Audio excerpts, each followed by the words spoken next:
Bismillahirrahmanirrahim. Assalamualaikum warahmatullahi wabarakatuh.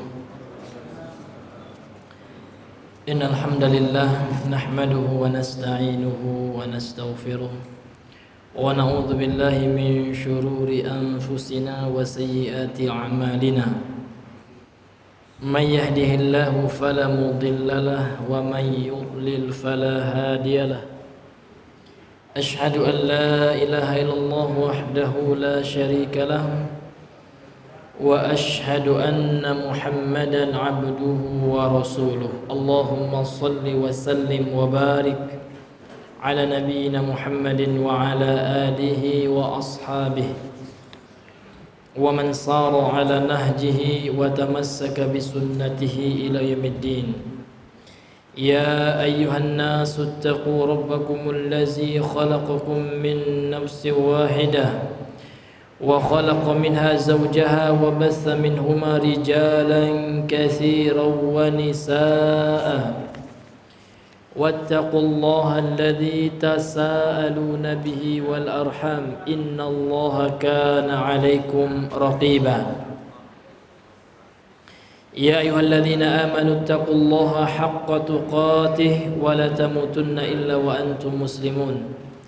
يا أيها الذين آمنوا اتقوا الله وقولوا قولا سديدا يصلح لكم أعمالكم ويغفر لكم ذنوبكم ومن يطع الله ورسوله فقد فاز فوزا عظيما. أما بعد فإن أصدق الحديث كتاب الله وخير الهدى هدى محمد صلى الله عليه وسلم وشر الأمور محدثاتها فإن كل محدثة بدعة وكل بدعة ضلالة وكل ضلالة في النار نسأل الله السلامة منها.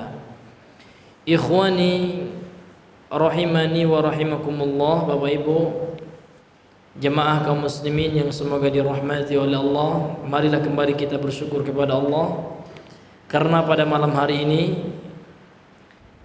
malam yang ke-9 dari bulan Dzulhijjah tahun 1444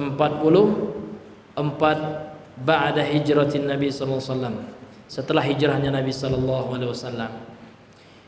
Jadi bagi yang puasa Tasu'a pada hari ini merupakan sunnah Nabi sallallahu alaihi wasallam, kemudian nanti disempurnakan dengan puasa Asyura. Apa pahalanya Pak? Luar biasa. Dalam Sahih Bukhari Rasulullah sallallahu alaihi wasallam bersabda, beliau ditanya wasu'ila an shaumi yaumi Asyura. Nabi pernah ditanya tentang pahala puasa di hari Asyura, yaitu pada tanggal 10 Muharram. Maka beliau mengatakan yukaffirus sanatal madiyata, maka dia insyaallah dengan izin Allah puasa tersebut akan menghapuskan 1 tahun dosa kita yang kita lakukan selama kita tidak melakukan dosa besar gitu. Maka dosa-dosa kecil ya akan dihapusi oleh Allah Subhanahu wa taala. Kalau dosa besar gimana? Allah hapusi juga dengan apa? Dengan taubah. At-taibu 'ani dzamb kaman la dzamba lahu. Dalam sebuah riwayat Rasul mengatakan at-taibu 'ani dzamb, ya, orang yang bertobat dari dosa kaman la dzamba lahu, umpama orang yang tidak punya dosa sama sekali. Namun tobat yang benar, bukan tobat yang tidak benar, bukan tobat yang asal tobat, namun tobat yang melengkapi persyaratan-persyaratan yang telah ditetapkan oleh Allah Subhanahu wa taala dan Rasulnya yang mulia sallallahu alaihi wasallam. Kemudian sallallahu dan salam kepada Nabi besar Muhammad sallallahu alaihi wasallam. Allahumma shalli ala Muhammad wa ala ali Muhammad. Baiklah hadirin yang dimuliakan oleh Allah, Bapak Ibu kaum muslimin, sidang jemaah maghrib yang semoga Allah rahmati. Sekarang kita masuk ya masih pada tafsir surah Al-Baqarah ayat 19 sampai 20. Qala al-muallifu rahimahullahu taala wa nafa'ana bihi wa bi ulumihi fid dunya wal akhirah. Berkata penulis yang semoga dirahmati oleh Allah, Asy-Syaikh Ahmad Syakir, kemudian penulis matannya yakni Al-Imam Ibnu Katsir rahimahullah. Karena kitab yang kita baca ini adalah ringkasan Pak ya, bukan tafsir Ibnu Katsir yang utuh, namun sudah diringkas. Ringkas meringkas itu sudah menjadi kebiasaan para ulama, bukan distorsi. Karena banyak juga orang sekarang yang menuduh para ulama sebagai muharrif ya, yang melakukan tahrif. Tahrif itu apa Pak? Distorsi. Kitab itu sudah dipalsukan Wahabi gitu ya. Padahal itu tidak seperti itu diringkas. Syekh Al-Albani meringkas gitu Pak, meringkas Sahih Bukhari biasa.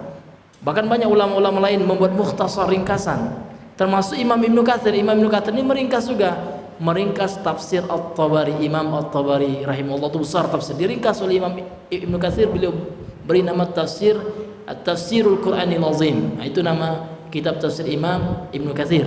Ringkasan ini ternyata. Ya ringkasan dari apa Pak?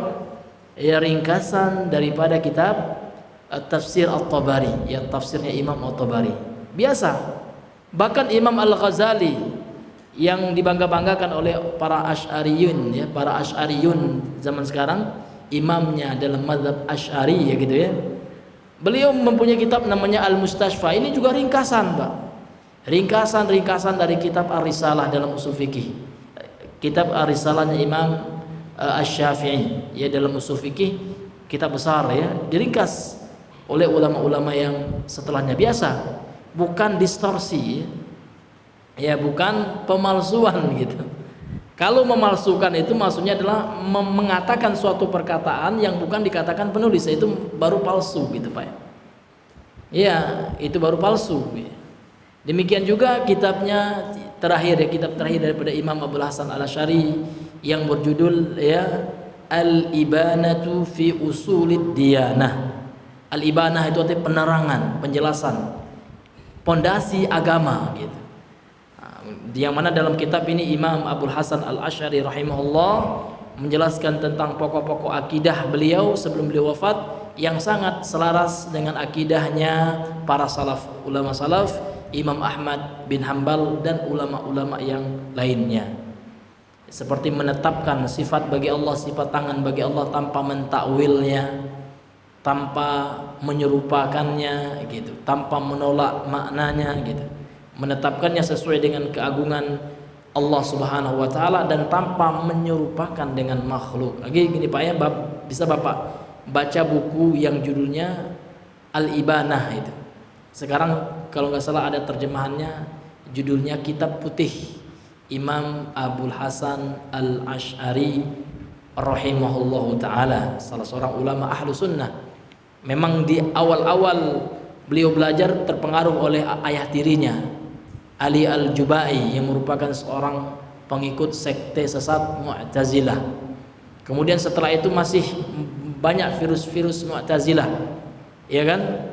Kemudian terakhir baru beliau betul-betul sudah rujuk ya, dan menulis buku putih, kitab beliau yang terakhir yaitu Al-Ibanah, menjelaskan akidah beliau yang sangat cocok, yang sangat serupa, yang sangat-sangat ya sama dengan akidah Ahlus Sunnah wal Jamaah. Meskipun pengikut-pengikut sekarang nggak menerima ya, ini buku buatan Wahabi gimana gitu ya. Soalnya bukunya bisa dibuktikan asalnya ada makhtutat ya, transkripnya ada, kitab asli tulisan tangan beliau ada gitu. Tidak sembarangan Pak ya, ada bukti-buktinya ada, sehingga dicetakkan bukunya awalnya cetakan tangan Pak ya, namanya manuskrip ya. Kalau dalam bahasa Arabnya makhtutat ya, dalam bentuk makhtut ya, tulisan tangan, kemudian dicetak sehingga menjadi matbuah ya, sudah tercetak dengan mesin seperti buku-buku Arab yang kita pelajari ini gitu Pak. Toib, pada pertemuan yang lalu kita telah membacakan ringkasan yang dibawakan oleh Syekh Ahmad Syakir dalam kitab beliau Umdatut Tafsir. Jadi judul kitab yang kita bahas ini adalah Umdatut Tafsir ya Pak ya, fi mukhtasari tafsir Ibnu Katsir ya. Ya, Umdatut Tafsir ini, umdah itu artinya pokok gitu Pak ya, sandaran, tempat kita menyandar. Jadi pokok tafsir dalam merupakan ringkasan dari tafsirnya Imam Ibnu Katsir rahimahullahu taala.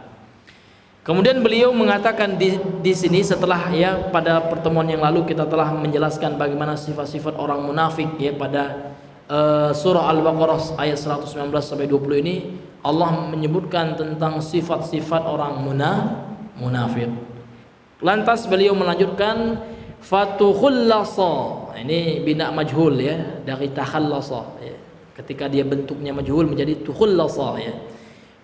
Min majmu'i hadhil ayatil karimati annal mu'minina sinfani. Maka disimpulkan gitu ya.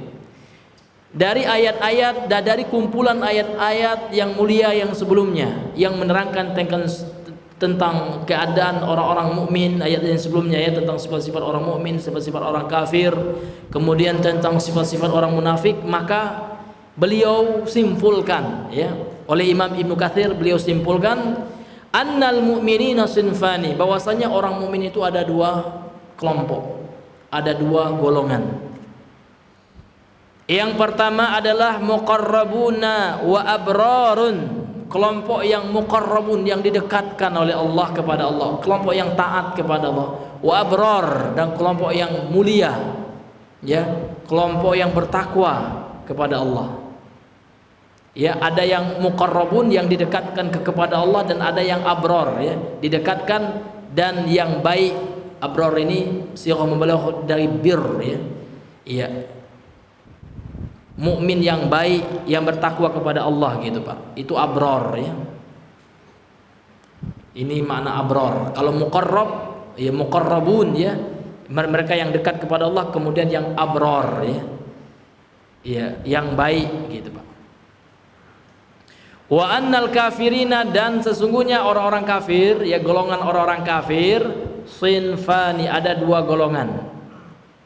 Yang pertama du'atun, ada ya penyeru kepada kekafiran. Ini lebih parah Pak, orang kafir tapi dai-dainya gitu.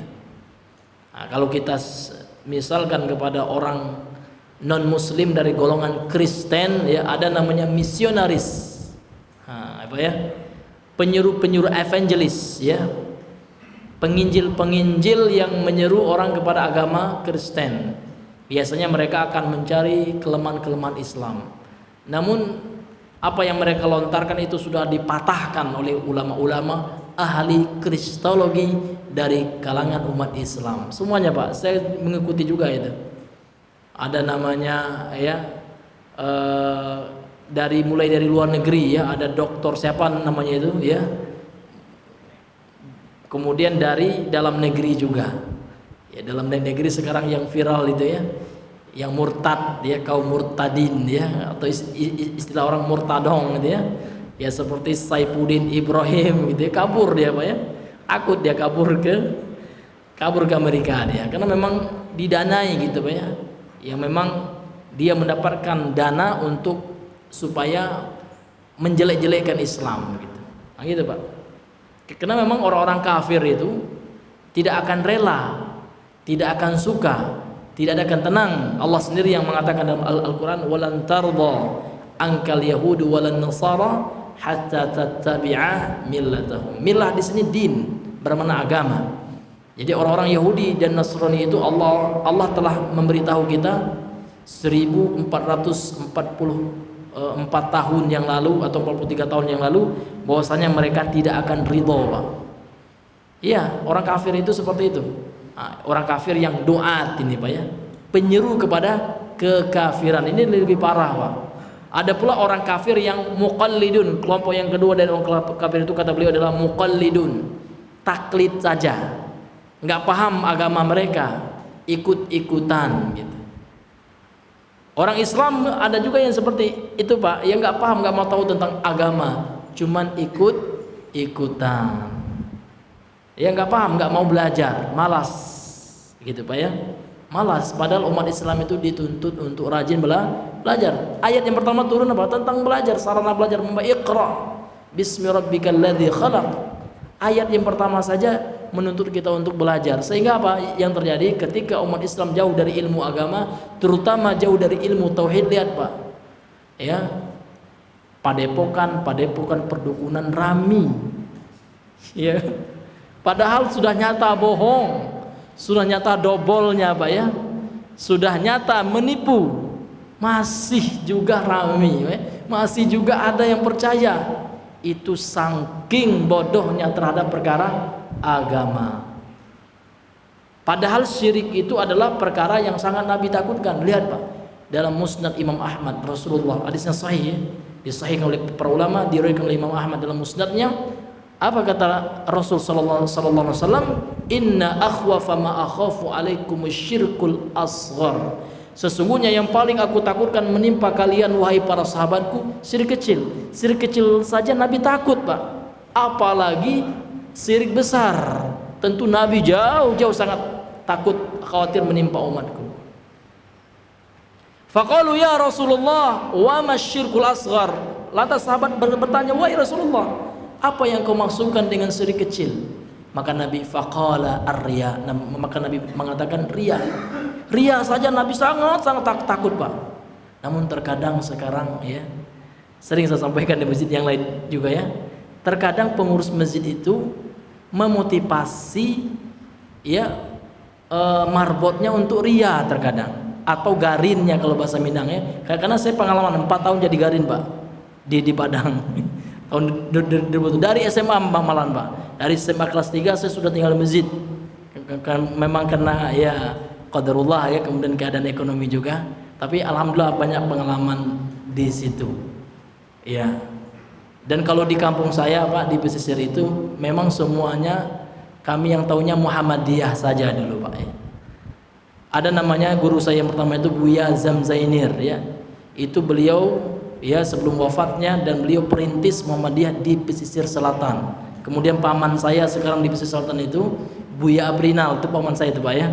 Nah, beliau adalah sekretaris Muhammadiyah. Dan saya pun waktu dulu, Pak, awal-awal saya ke Padang itu juga gabungnya di Kors Mubalik Muhammadiyah. Jadi kalau seandainya kartu Muhammadiyah itu memang gitu. Ya daerah saya seperti itu ya, kampung saya ini Muhammadiyah gitu ya. Tahu kami itu ya Muhammadiyah gitu.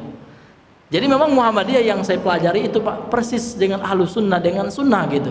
Bahkan Buya Zamzainir itu sangat tegas ya dalam kajiannya membahas tentang bid'ah, khurafat, tahayul seperti itu. Karena memang dalam ADRT Muhammadiyah itu tertulis memang itu, Pak, bahwasanya dakwah Muhammadiyah ini seperti dakwahnya Nabi gitu. Dan semua kita Ahlus Sunnah, Salafiyun ya, kita semuanya ingin mencontoh Rasulullah, dan Rasulullah itu adalah salaf kita.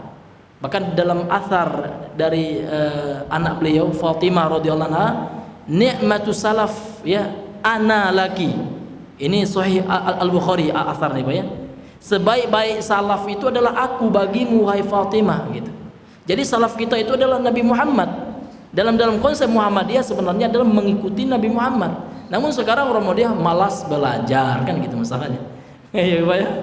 Iya, nggak mau lagi, jarang ikut taklim. Bagaimana ingin mengikuti Nabi Muhammad kalau nggak tahu ilmunya gitu ya? Kalau nggak tahu bagaimana sunnah Rasul itu. Karena sunnah Rasul itu jangan dipahami hanya dalam masalah ibadah saja.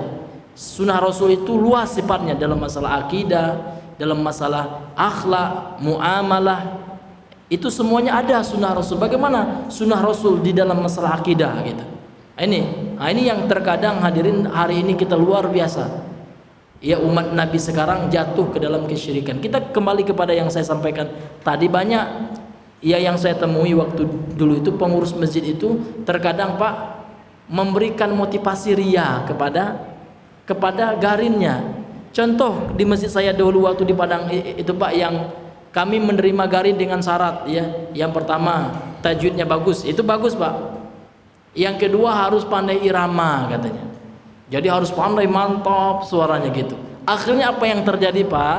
Yang terjadi ya garinnya itu memang ya kalau jadi imam itu membagus-baguskan suaranya. Ini potensi riya, Pak. Padahal riya ini sangat amat ditakutkan oleh Nabi sallallahu alaihi wasallam. Karena kelanjutan dari hadis itu Allah nanti berkata, yaqulullahu taala, Allah akan berfirman kelak, berkata yaumal qiyamah, pada hari kiamat, terhadap orang-orang yang berbuat riya di dunia ini. Apa kata Allah Subhanahu wa taala? Iza jazan nasa bi amalihim, ketika Allah memberikan balasan kepada umat manusia sesuai dengan amalan yang mereka lakukan di dunia, maka Allah akan berkata kepada pelaku riya, Pak. Apa kata Allah Subhanahu wa taala? Izhabu ila ma kuntum turauna fid dunya.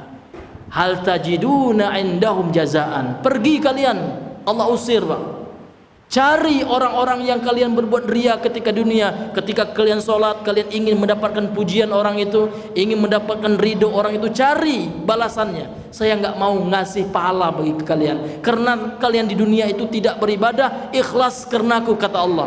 Karena kalian menginginkan pujian manusia. Ada juga saya berbicara sama Gagarin tuh, kok kamu suaranya digitu-gitu kan? Ya, nanti kalau suara saya nggak bagus ya, karena marah lo wak jawab Pak Pengurus ya. Pak Pengurus itu nih wak kok merancang-rancang suara wak kata. Itu Pak kalau bahasa Minang. Maka itu potensi ria, ini bahaya Pak. Ya, yang penting sesuai tajwid Pak. Kalau tajwid memang harus, karena kalau nggak sesuai tajwid nanti melenceng artinya gitu. Yang disuruh oleh Allah itu kita itu tajwidnya Pak. Ya bukan irama itu tergantung suara. Itu nggak bisa dipaksakan Pak, ya kan? Irama itu bakat itu. Namun kalau tajwid bisa, setiap orang bisa memperbaiki cara baca Al-Qurannya, tahsinnya bisa. Tapi kalau setiap orang harus seperti Syekh Sudais, nggak bisa Pak. Itu dari lahir, itu hibah, itu pemberian Allah Subhanahu Wa Taala, nggak bisa gitu. Ya terkadang pengurus masjid selalu menekankan ininya harus bagus. Ya azannya itu harus Masya Allah ya, kalau bisa seperti azan di Mekah ya, kalau bisa Pak ya. Ya kalau seperti itu ya harus cari garin yang luar biasa Pak, ya kan, yang memang memiliki bakat seperti itu. Namun perintah-perintah seperti itu akan berpotensi ya membuat si garin itu nggak ikhlas, justru ya terjatuh ke dalam apa Pak? Ria. Pada ria itu adalah hal yang sangat Allah takutkan ya, seperti itu. Nah, ini Pak ya, terkadang dalam keadaan kehidupan kita temukan yang seperti itu ya, dan ini yang mesti kita perbaiki. Jadi kita kembali kepada jenis dua orang kafir itu, ada yang penyeru kepada kekafiran, ada yang taklid saja, ikut-ikutan saja Pak. Dan ini yang kebanyakan itu Pak, karena saya ada juga teman-teman yang non muslim nggak paham Pak, bahkan sholat ke gereja pun mereka jarang terkadang itu ya. Iya. Kemudian kata beliau, wa annal munafiqina aidan sinfani, dan orang munafik juga ada dua kelompok. Ada munafikun khalisun, ada munafik yang murni, munafik tulen. Inilah munafik dalam masalah akidah. Wa munafikun fi syu'batun min nifaqin. Kemudian yang kedua ada orang munafik namun dia terkena cabang dari kemunafikan saja. Ya seperti apa? Munafik dari dalam hal perbuatan. Karena seperti yang telah kita jelaskan, munafik itu ada dua Pak ya. Munafik besar, ada munafik kecil. Yang mana yang paling berbahaya? Dua-duanya membahaya Pak. Ya dua-duanya ancamannya neraka. Namun yang pasti masuk neraka yang pertama, yakni munafik dalam masalah akidah. Bagaimana munafik dalam masalah akidah? Seseorang menampakkan seolah-olah dia Islam padahal hatinya benci Islam, pada hatinya kafir, padahal dia orang kafir sebenarnya, namun pura-pura Islam. Ini yang paling berbahaya Pak. Kehancuran orang Aceh, ya lemahnya pertahanan perjuangan orang Aceh bisa ditembus oleh kolonialisme itu karena munafik disusupkan kepada orang Aceh, yaitu Tengku Putih nama Snokronye. Kalau Bapak baca sejarah Snokronye itu Pak, memang dia misionaris itu ya, memang dibiayai oleh orang Belanda, kalau nggak Belanda atau Inggris, lupa saya ya, antara dua itu. Dibiayai dia sampai dia belajar bahasa Arab, langsung ke Mekah belajarnya Pak, menghafal Al-Quran, mempelajari fikih, ya mempelajari cabang-cabang ilmu agama, dipelajari mereka Pak, sampai dia menjadi seorang ulama ya, ulama namun berkulit putih. Makanya orang Aceh, ada teman saya dari Aceh, orang kampungnya mengenalnya dengan istilah Tengku Putih gitu. Karena kulitnya putih itu yang senokronnya itu Pak. Akhirnya apa yang terjadi? Akhirnya dia membawakan kerancuan-kerancuan di dalam memahami agama. Yang pertama yang dia hilangkan adalah ya agama itu cukuplah ya hanya ritual saja katanya. Kita tidak boleh ya melawan penjajah. Itu Pak, tidak ada dibangkitkan semangat jihad. Semangat jihad itu perlu Pak, namun jihad yang benar, jihad yang sesuai dengan koridornya gitu. Itu yang dihapus, ya diberi syubhat oleh Snokronye ini. Nggak ada jihad. Jihad itu hanya jihadun nafsi, Jihad itu hanya jihad melawan hawa nafsu saja. Orang kafir itu biarkan saja mereka menguasai kita, mereka menjajah kita, biarin gitu ya. Yang penting kita sendiri-sendiri kan gitu. Ini Pak, ini luar biasa Pak pengaruhnya, sehingga melemahlah barisan kaum muslimin di Aceh. Ada yang prosnokronnya ya mengatakan nggak usah kita melawan penjajah itu. Jadi sejarah tidak bisa kita hilangkan ya, bahwasanya kemerdekaan ini atas izin Allah Subhanahu wa taala, kemudian karena perjuangan para kiai dahulu, para pahlawan kita, pahlawan di Penogoro Pak, subhanallah, dengan teriakan takbir melawan penjajah itu. Tiba-tiba sekarang orang bilang apa? Ya, menyudutkan Islam ya. Seolah-olah Islam itu tidak cinta NKRI. Seolah orang Islam itu tidak cinta tanah air. Ini luar biasa Pak. Padahal kemerdekaan ini kita raih dengan rahmat Allah Subhanahu wa taala. Kemudian dengan jiwa jihad gitu. Kalau nggak ada jihad nggak akan merdeka Pak. Ya nggak akan merdeka. Siapa yang menggaungkan? Bahkan Bung Tomo aja, saya baca itu Pak, beliau menggaungkan kalimat takbir. Allahu Akbar ya. Itu kalimat semangat untuk melawan penjajahan gitu Pak. Iya, seperti itu. Namun sekarang kan kita nggak melawan penjajah lagi ya Pak ya. Penjajahnya nggak nyata sekarang gitu ya. Ya penjajahannya mungkin dalam pemikiran, dalam perekonomian, dalam pendangkalan akidah seperti itu. Ya, maka melawannya pun tidak dengan senjata juga. Melawannya tentu dengan ilmu, Pak ya. Melawannya tentu dengan menyebarkan tauhid ya, menyebarkan prinsip-prinsip Islam yang ideal gitu, Pak ya. Islam yang sesuai dengan apa yang diajarkan oleh Rasulullah dan para sahabatnya. Itulah yang disebut dengan ghazwul fikr ya, perang pemikiran sekarang. Ya. Orang-orang liberal gitu ya, mereka senantiasa memerangi pemuda kita, memerangi kita dengan syubhat-syubhatnya. Ya, orang-orang kebatinan juga seperti itu dan seterusnya. Maka kita menghadapi itu dengan ilmu, Pak. Makanya pentingnya kita memperdalam, memperkokoh ilmu agama kita, karena itulah senjata kita gitu ya, untuk menghadapi peperangan yang dilancarkan oleh musuh-musuh Islam sekarang ini.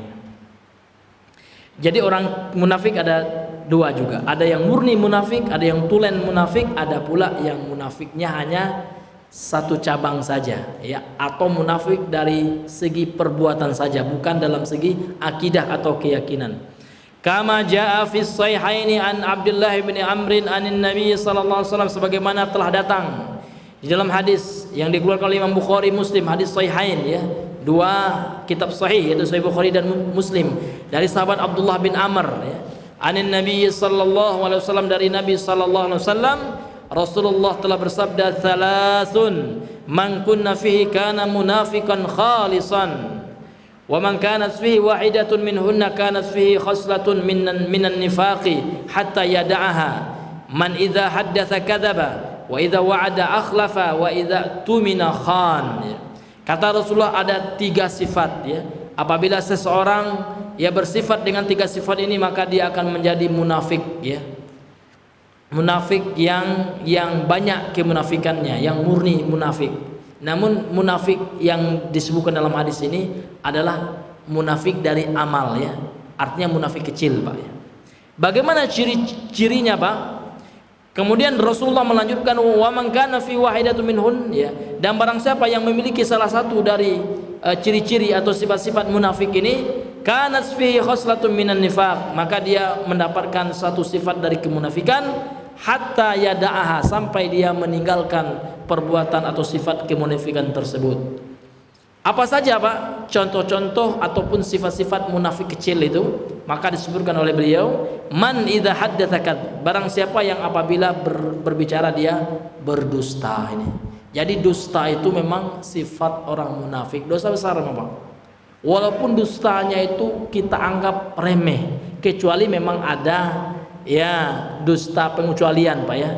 Nah, kalau pengecualian itu tentu sedikit ya. Seperti apa, Pak? Seperti seorang suami yang ingin menyenangkan istri, namun nggak bisa dikiaskan gitu. Dikiaskan sama teman kita, ya petang-petang kita ingin menyenangkan teman kita, ya kita kiaskan ya dengan menyenangkan istri. Nggak boleh, ini hanya khusus istri saja. Seorang suami yang ingin menyenangkan istri, atau seseorang yang ingin mendamaikan dua orang yang sedang bertikai, yang sedang bermusuhan, boleh Pak. Ini termasuk yang diperbolehkan. Kemudian yang ketiga, berbohong dalam rangka strategi perang, dalam peperangan. Nah ini yang disebutkan oleh para ulama yang saya ketahui ada 3 itu Pak ya. 3 ini saja, selebihnya ini nggak boleh ya, karena berbohong itu dosa besar Pak. Baik itu bohongnya dalam segi pembicaraan maupun berbohong dalam segi perbuatan, meskipun bercanda. Nah, ini disebutkan oleh Nabi haram ya, dan yang maknanya haram berbohong meskipun bercanda dan meskipun entertain hiburan, maka nggak boleh hiburan dengan perkara haram Pak. Sehingga termasuk jenis sihir itu namanya sya'wadah. Sya'wadah itu sulap, maka sulap dalam Islam haram Pak. Ini kesepakatan para ulama madhab itu Pak ya. Kalau Bapak baca ya, kita fikih itu sulap itu haram. Namun sulap tidak sampai kepada sihir. Dan sihir itu ada Pak. Jangan seperti orang ateis nggak percaya sihir gitu. Sihir ada, bahkan Al-Quran yang menetapkannya. Dan sihir ini adalah memang kerjasama manusia dengan syaitan ya, dengan jin kafir. Jin ada Pak. Kalau kita nggak percaya jin, berarti kita nggak percaya pada Al-Quran. Bahkan ada surah Al-Jin ya. Kan ada juga memang dia bagus membongkar trik-trik dukun palsu gitu Pak ya. Dukun yang hebat keramat, ternyata trik sulap ya, Pak. Bagus, dalam satu sisi bagus. Namun ketika dia mengatakan nggak ada sihir, nah itu bisa kufur gitu Pak ya, nauzubillah. Karena sihir itu ada, bahkan di zaman Nabi Sulaiman, bahkan zaman Nabi pun ada sihir. Karena sihir itu secara bahasa itu apa Pak? Ma latufa wa khafiya sababuhu, sesuatu yang lembut, latif itu lembut ya, latufa, dan khafiya dan tersembunyi sebabnya gitu. Jadi sihir itu samar-samar gitu. Kemudian ada yang kesamaran itu karena kelincahan tangan, karena trik tipuan, itu namanya sya'wazah dalam bahasa Arab. Ini dibahas oleh ulama fikih. Dan ada pula yang sesuatu hal yang nggak masuk dengan logika itu ditimbulkan oleh bantuan makhluk gaib seperti jin, itu ada. Bahkan jin Ifrit ya pernah berdialog dengan Nabi Sulaiman. Ini disebutkan dalam Al-Quran ya.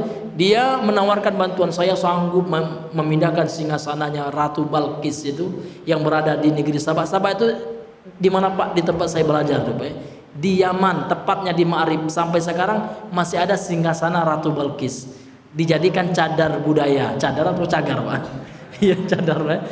Dijadikan cagar budaya. Kalau Pak ketik di internet ya Pak ya, singgasana Ratu Balkis di negeri Sabah. Negeri Sabah itu ada di Ma'rib sekarang ya, dan di situ Ahlussunnah seluruhnya, kalau saya bilang Salafi seluruh di Ma'rib itu. Ma'rib itu nama kota, ibu kotanya Majmu'ah namanya ya. Majmu'ah itu nama ibu kotanya gitu. Iya. Dan di situ rata-rata semuanya Ahlussunnah gitu Pak. Enggak ada sufi di situ ya. Enggak ada habis sholat orang jikir bareng-bareng, doa bareng-bareng, enggak ada tahlilan juga. Bahkan Pak, di negeri Habaib saya juga pernah di situ 1 tahun di Tarim, itu enggak ada tahlilan. Memang tahlilan itu produk murni orang Indonesia. Iya. Ritualnya nggak ada Pak. Saya tanya tuh sama Habib ya, ada nggak tahlilan? Apa tahlilan? Nggak ngerti dia. Iya, padahal ya mereka mengatakan pengikut Habaib gitu ya, Habib Umar. Apa Umar nggak ada tahlilan Pak? Kalau mau maulidan ada, itu memang ada dia. Tapi kalau tahlilan nggak kati Pak. Orang meninggal itu udah takziah udah biasa. Tapi nggak ada tahlilan. Memang tahlilan itu memang betul-betul made in ya Indonesia, lebih khususnya made in Jawa Pak ya. Karena ternyata di Sumbar pun nggak dikenal tradisi. Saya kan orang Sumbar Pak ya, di kampung saya nggak ada. Ya selama saya hidup, saya tahu, saya tanya sama ulama-ulama sepuhnya, nggak ada itu. Ya, nggak ada itu di Sumbar itu, yang di kampung saya terkhusus di pesisir selatan Pak ya, di Kambang itu nggak ada. Ya, nggak ada yang namanya tahlilan. Kalau orang meninggal ya udah kita jalankan sesuai syariat Rasul, itu takziah gitu Pak ya. Nah, ini Pak, ini yang kita rasakan. Jadi bohong itu memang luar biasa Pak, dosa besar ya. Wa idza wa'ada akhlafa, dan apabila berjanji ya dia mengingkarinya. Nah, ini juga contoh orang munafik, namun munafik kecil, namun dosa besar juga Pak. Iya, namun apa namanya itu diancam dengan neraka juga. Termasuk mengingkari janji ini Pak, merubah akad ya. Kita misalkan bekerjasama nih Pak ya. Kita sudah sepakat nih akadnya kita seperti ini, kerjasama kita bisnis ya. Rupanya jalannya satu pihak merubah akadnya, ini termasuk ini. Wa idza wa'ada akhlafa ya.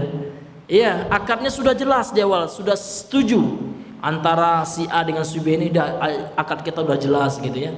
Si B mengatakan ya kita setuju. Tiba-tiba ya tanpa pengetahuan si A ya si B langsung merubah akadnya, atau bahkan nggak mau lagi ya, tanpa ada pembicaraan sehingga menimbulkan kerugian bagi sebelah pihaknya. Nah ini termasuk Pak ya, ini termasuk orang yang melanggar perjanjian. Ini dosa besar nih Pak ya, bukan hal yang kecil, ini bukan hal yang sepele ya. Karena Rasul mengatakan dalam hadis Sahih Al-Bukhari, al-mu'minu ala syurutihi, seorang mukmin itu dia terikat dengan perjanjiannya gitu.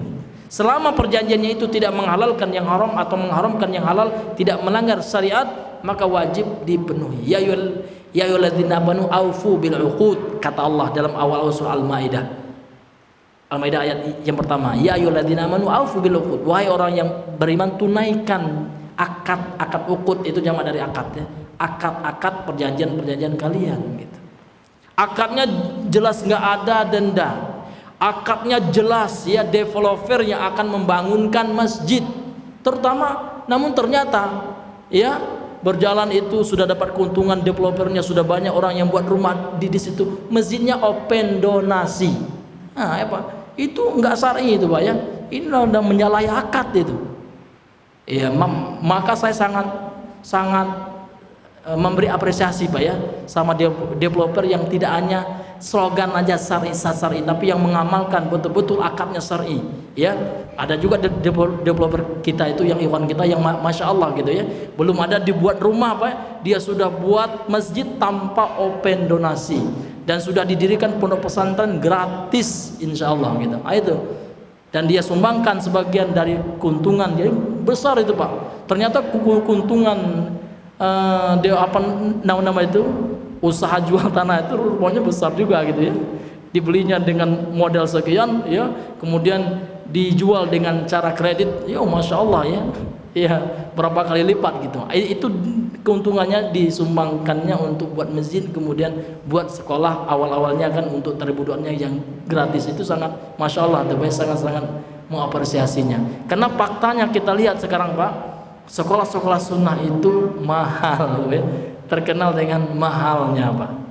Iya Pak, masuknya sekarang berapa Pak? Minimal 6 juta ya, 7 juta. Itu yang kelas-kelas tri itu Pak. Kelas kakapnya berapa Pak? 20 juta ada ya. Bahkan ada yang kelas Indo Angkang ya Pak, di atas kakap lagi Pak, 60 juta ada. Sebulan berapa bulannya Pak ya? Kalau yang kelas trinya 400, 600, 700, yang kelas kakapnya ada yang 1 juta, 2 juta, bahkan ada 5 juta bulanannya. Ini luar biasanya. Jadi kita sekarang ingin menciptakan sekolah yang tidak hanya bisa dinikmati oleh orang ekonomi menengah ke atas, yang ke bawah ini kasihan Pak. Ada ikhwan udah lama ngaji Pak, ya rupanya anaknya sekolah umum gitu Pak. Kenapa Bu kok nggak masuk? Ya Ustadz ya, saya maulah ya menyekolahkan anak saya ke pesantren ya kan, tapi nggak ada biayanya, kurang Pak katanya. Itu saya sangat tergugah sekali Pak, karena saya merasakan juga gitu sebetulnya. Ya kalau orang yang punya uang tentu biasa-biasa aja gitu ya, karena mahal itu kan relatif gitu Pak. Menurut dia mahal, mungkin menurut orang lain yang penghasilannya masya Allah gitu. Namun saya termasuk orang yang merasakan itu Pak. Saya dulu Pak waktu kuliah awal-awal itu di IAIN, di Imam Bonjol di Padang itu, waktu itu sudah ngaji sunnah gitu sama Ustaz Elvi Syam ya. Waktu itu Pak diadakan ini ya, kursus bahasa Arab. Saya masih ingat tahun 2007 itu Pak. Dan saya masih ingat biayanya 300.000 Pak. Saya mencari uang tuh nggak dapat gitu. Dan saya orangnya pemalu juga, nggak berani minta tuh ya. Ya pingin sekali ikut belajar bahasa Arab gitu kan. Namun saya nggak ada uang gitu. Makanya sekarang ya kalau ada teman-teman di masjid, kalau saya ada waktu saya buka bahasa Arab gratis kan gitu. Ya, kalau yang mau membayar silakan, yang enggak gratis gitu. Yang penting kita bisa belajar gitu Pak ya. Bisa belajar agama ini gitu. Iya, karena kita belajar ilmu agama ini Pak untuk ibadah ya. Bukan untuk apa Pak? Bukan untuk meraup keuntungan. Keuntungannya sudah besar entar Pak ya di akhirat. Kalau kita ikhlas, keuntungannya jauh lebih besar yang akan kita dapatkan kelak di akhirat gitu. Ya, langsung tahu ya? Ya, masya Allah ya. Tidak terasa ya, sudah masuk aja waktu Isya. Mungkin ini saja yang bisa kami sampaikan. Insya Allah ya nanti sedikit ya kita lanjutkan setelah sholat Isya. Subhanakallahumma bihamdika asyhadu an la ilaha illa anta astaghfiruka wa atubu ilaik. Assalamualaikum warahmatullahi wabarakatuh.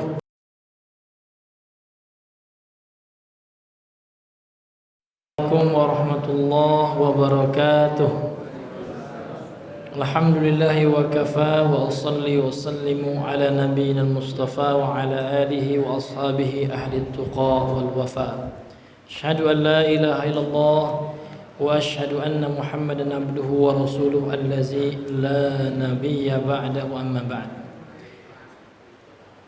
Kembali kita melanjutkan daripada perkataan daripada Imam Ibnu Katsir yang diringkas oleh Syekh Ahmad Syakir rahimahullah. Beliau membawakan hadis yang tadi ya. Jadi ada 3 hal ya. Kalau seandainya ada pada diri seseorang maka dia menjadi munafik. Atau kalau ada salah satunya saja maka dia memiliki sifat kemunafikan sampai dia meninggalkannya. Yang pertama, kalau dia berbicara dia suka bohong, maka nggak boleh kita bohong. Kalau memang kita sukanya, hobi itu Pak karena kebiasaan. Iya. Awalnya manusia ini baik Pak, hakikatnya itu kan fitrah di atas penciptaan yang baik gitu. Kullu mauludin yuladu 'alal fitrah. Setiap yang lahir itu Allah ciptakan di atas kebaikan, fitrah, tauhid, Islam. Namun terkadang dipengaruhi oleh faktor X, ya, faktor luar, faktor lingkungan gitu. Maka anak yang berbohong biasanya dalam ilmu pendidikan itu Pak, biasanya dia mencontoh mungkin orang tuanya juga suka bohong gitu ya. Maka menjadilah karakter-karakter yang suka bohong sehingga menjadi tabiat, menjadi identitas pembohong. Nah gitu Pak. Jadi mungkin kita secara sadar maupun tidak sadar dalam kehidupan kita pernah berbohong, maka pintu tobat masih terbuka. Masih Allah berikan kesempatan kita selama kita belum Allah wafatkan untuk berbenah, untuk memperbaiki jati diri kita. Yaitu setiap kita nggak ada yang luput dari dosa Pak. Semua manusia kecuali para nabi dan rasul yang ma'sum, yang terbebas dari dosa. Maka untuk itu mungkin kita pernah berbohong sebelumnya, ya kan? Ya, maka untuk itu kita memohon ampun kepada Allah dan kita bertekad ya, berazam untuk menjadi orang yang jujur. Kalau jujur itu dapat pahala. Ya, innal birra yahdi ilal birra, inna sidqa ya, dalam hadis Sahih Bukhari Rasulullah, inna sidqa yahdi ilal bir wa innal birra yahdi ilal jannah. Sesungguhnya kejujuran itu kata Rasulullah akan mengantarkan kepada kebaikan, akan menunjukkan pelakunya kepada kebaikan, dan kebaikan itu akan mengantarkan pelakunya menunjukkan pelaku kepada surga. Wa innal kadhiba yahdi ilal fujur wa innal fujura yahdi ilan nar, atau kama qala Nabi sallallahu alaihi wasallam. Dan bohong itu kata Rasul ya, mengantarkan, menunjukkan pelakunya kepada perbuatan fujur, fajir pelakunya ya. Fujur itu adalah kemaksiatan gitu, dosa gitu. Dan dosa itu mengantarkan pelakunya kepada neraka. Jadi bohong itu luar biasa Pak, memang enak ya Pak ya. Apalagi bisa bohongin orang ya, luar biasa, kena tipu lo ya. Nah kan ya, karena luang kan kalau Minang ya, dan luang ya, karena luang kan ya, senang betul orangnya, tapi ternyata dialah yang tertipu Pak. Dia membohongi orang, ternyata dialah yang membohongi dirinya sendiri. Karena di akhirat nanti dia akan diazab akibat perkataan bohong yang dia lakukan. Penipuan, bohong itu nipu itu Pak. nipu secara verbal, tapi ya ada nipu juga itu. Iya, walaupun dianggap enak, tetapi ada kan bohong itu maksudnya adalah sesuatu yang tidak sesuai dengan realita. Faktanya A, dia bilang B, kan nipu namanya. Orang bohong itu penipu ya. Namun penipu kan bertingkat-tingkat pula, Pak. Ada yang ulungnya ya.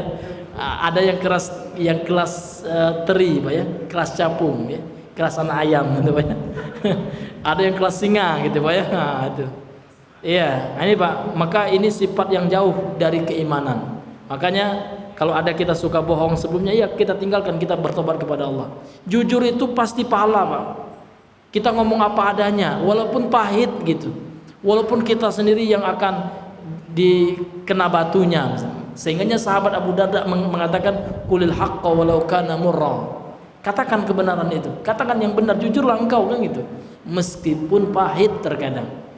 Ya, terkadang pahit, terkadang kita yang kena. Tapi camkanlah bahwasanya kejujuran itu pasti akan mendapatkan pahala yang luar biasa, Pak. Bahkan orang jujur itu, Pak, jangankan di akhirat, di dunia saja orang senang samanya, orang percaya, Pak. Nabi itu terkena jujurnya, Pak, maka beliau diberi gelar oleh kafir Quraisy waktu itu Al-Amin oleh bangsa beliau, yang notabene belum Islam waktu itu, masih jatuh ke dalam paganisme, ya, jatuh ke dalam penyembahan kepada berhala. Namun beliau ya dikenal dengan sifatnya yang Al-Amin, yang terpercaya, yang jujur. Makanya beliau diberi gelar lagi As-Sadiqul Masduq, orang yang jujur dan dipercayai, dibenarkan perkataannya, enggak pernah bohong gitu, Pak. Subhanallah. Sehingganya beliau itu dipuji oleh Allah. Laqad kana lakum fi Rasulillahi uswatun hasanah. Subhanallah.